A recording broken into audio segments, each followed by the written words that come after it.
Assalamualaikum warahmatullahi wabarakatuh. Perkenalkan, saya Krisnata Jinanda Wiguna dengan NIM G002501 dari kelompok A5, Program Studi Pendidikan Dokter Universitas 11 Maret angkatan 2025. Pada kesempatan kali ini saya akan membahas terkait skenario-skenario yang berhubungan dengan sistem kardiovaskuler dan juga respirasi. Untuk skenario yang pertama, saya bacakan. Saat kegiatan bermain, Rusdi, seorang anak laki-laki usia 4 tahun, tiba-tiba berhenti berlari karena sesak napas dengan bibir dan ujung jari tanpa kebiruan. Rusdi kemudian berjongkok beberapa saat hingga kondisinya membaik.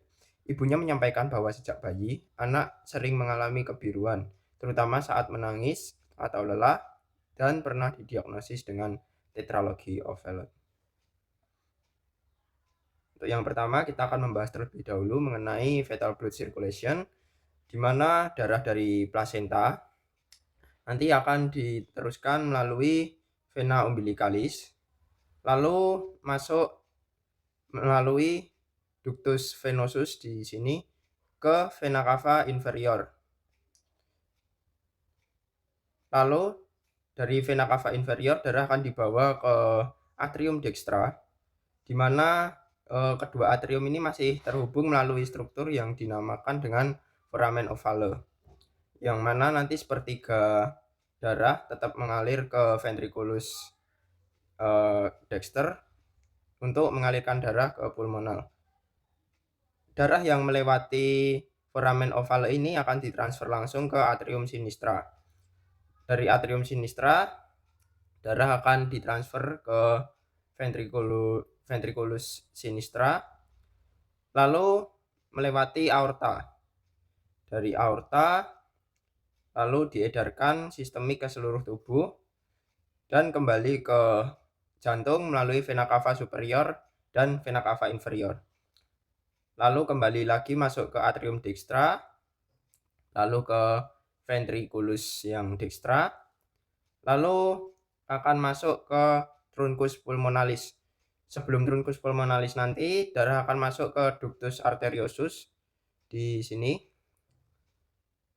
Dari ductus arteriosus, darah dari ventricle dextra tadi akan ditransfer menuju ke aorta descendens. Dari aorta descendens nanti darah ke arteri iliaca communis, lalu ke arteri umbilicalis, lalu ke plasenta lagi. Lalu kita akan membahas mengenai salah satu kelainan akibat gagal menutupnya foramen ovale yang disebut dengan paten foramen ovale. Jadi paten foramen ovale sendiri adalah kondisi ketika foramen ovale pada janin itu tidak menutup seperti seharusnya setelah dilahirkan. Saat di kandungan, jantung memiliki suatu lubang kecil di ruang di dinding antar atrium yang disebut foramen ovale. Nah, akibatnya dari paten foramen ovale ini nanti darah deoksigenasi dari jaringan seluruh tubuh kembali diedarkan, lalu menyebabkan munculnya gejala kurang oksigen seperti kebiruan atau sianosis. Nah, gejala yang sering dirasakan oleh penderita itu adalah migrain. Kondisi penyakit paten foramen ovale ini dapat diatasi dengan pemasangan kateter atau dengan operasi bypass jantung. Lalu kita masuk ke vaskularisasi core. Jadi core itu divaskularisasi oleh percabangan dari aorta ascendens, yakni arteri coronaria dextra et sinistra. Untuk arteri coronaria dextra sendiri nanti akan bercabang menjadi ramus marginalis dextra yang ini, lalu berjalan ke belakang menjadi ramus interventricularis posterior digambar di sini di sebaliknya. Lalu untuk yang arteri coronaria sinistra ini akan bercabang menjadi ramus circumflexus dan ramus interventricularis anterior yang berjalan di anterior dari core. Nah, ramus circumflexus sendiri akan membentuk cabang lagi, yakni ramus marginalis sinistra di belakang ini, dan ramus interventricularis anterior akan membentuk cabang lagi yang disebut dengan ramus lateralis. Untuk sistem venanya, mayoritas vena yang memvaskularisasi core itu bermuara ke sinus coronarius. Vena-vena tersebut antara lain ada vena cardiaca magna, vena cardiaca parva, vena cardiaca media, vena cardiaca posterior, vena oblique atria sinistra, vena posterior ventriculis sinistra. Lalu nanti sinus coronarius ini akan bermuara ke atrium dextra melalui ostium sinus coronarius. Namun ada satu sistem vena yang tidak bermuara ke sinus coronarius, yakni ada venae cordis minime. Ini akan bermuara langsung ke atrium dextra tanpa melalui sinus coronarius melalui foramina venarum minimarum. Lalu kita lanjut ke skenario yang kedua. Saat musim hujan, Badi mengeluhkan hidung tersumbat yang berlangsung beberapa hari disertai nyeri pada daerah pipi yang memberat saat menunduk. Ia juga merasakan lendir kental mengalir ke tenggorokan. Pada pemeriksaan, dokter mencurigai adanya peradangan pada sinus maxillaris yang berkaitan dengan gangguan drainase di meatus nasi medius. Oke, kita akan membahas mengenai sinus paranasalis. Jadi, sinus paranasalis ini ada 4. Yang pertama di atas ini ada sinus frontalis. Lalu di bagian belakang mata itu ada sinus sphenoidalis. Lalu di sebelah anteriornya ada sinus ethmoidalis. Lalu di bagian pipi nanti juga ada sinus yang namanya sinus maxillaris, di mana di skenario tadi disebutkan bahwa terjadi peradangan.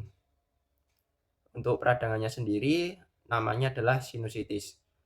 Lalu fungsi sinus paranasalis ini ada beberapa, yakni mengurangi berat relatif tengkorak, lalu meningkatkan resonansi suara, melembabkan dan menghangatkan udara pernafasan, lalu sebagai penyangga terhadap trauma wajah, dan sebagai proteksi dari fluktuasi suhu yang sangat cepat di hidung. Lalu kita akan membahas meatus nasi serta muara-muara dari keempat sinus paranasalis tadi. Di hidung terdapat tiga meatus dan 1 recessus. Dari yang paling atas ada recessus sphenoethmoidalis di sini.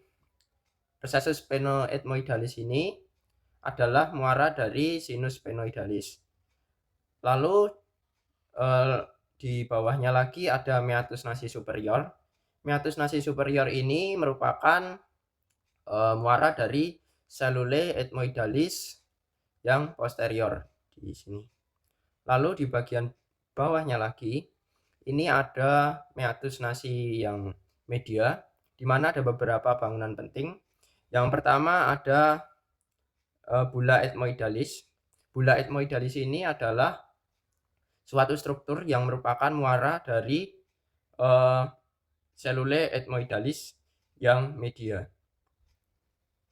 Lalu di bawah bulla ethmoidalis ini ada struktur yang berbentuk seperti bulan sabit, cekungan seperti bulan sabit gitu, yang dinamakan dengan hiatus semilunaris. Hiatus semilunaris ini merupakan muara dari sinus maxillaris. Sinus maxillaris. Lalu di bagian ujung dari hiatus semilunaris ini ada bagian yang dinamai dengan infundibulum.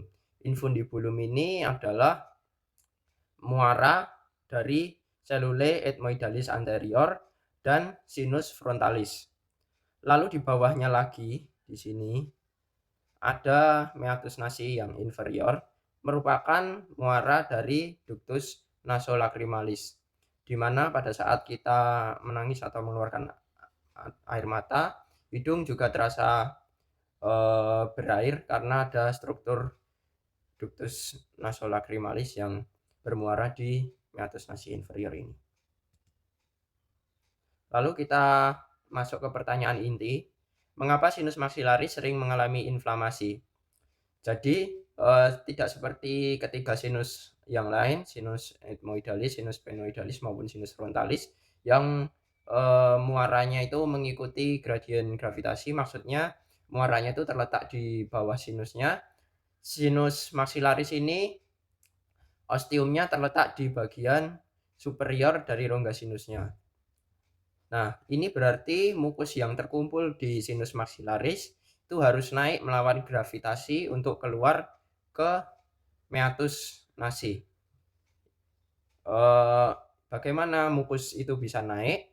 Mukus itu bisa naik dengan bantuan silia-silia yang ada di sepanjang respiratory tract kita. Nah, akibatnya apa? Akibatnya sinus ini kurang efisien dalam drainase mukusnya sehingga sangat sering mengalami peradangan. Selain itu, berdasarkan artikel yang saya baca, dasar sinus maksilaris ini terletak dekat dengan lokasi tumbuhnya gigi premolar kedua serta gigi molar pertama dan kedua. Nah, proses infeksi di sekitar gigi-gigi ini juga dapat menyebar ke mukosa sinus melalui pembuluh darah atau limfe. Nah, sinusitis maksilaris ini juga dapat dipicu oleh infeksi yang berasal dari gigi tadi seperti karies, granuloma, impaksi, periodontis, apikalis, abses periapikal, gangren radix, dan kista radikuler. Mungkin cukup sekian pembahasan dari saya. Jika ada salah, mohon maaf. Wassalamualaikum warahmatullahi wabarakatuh.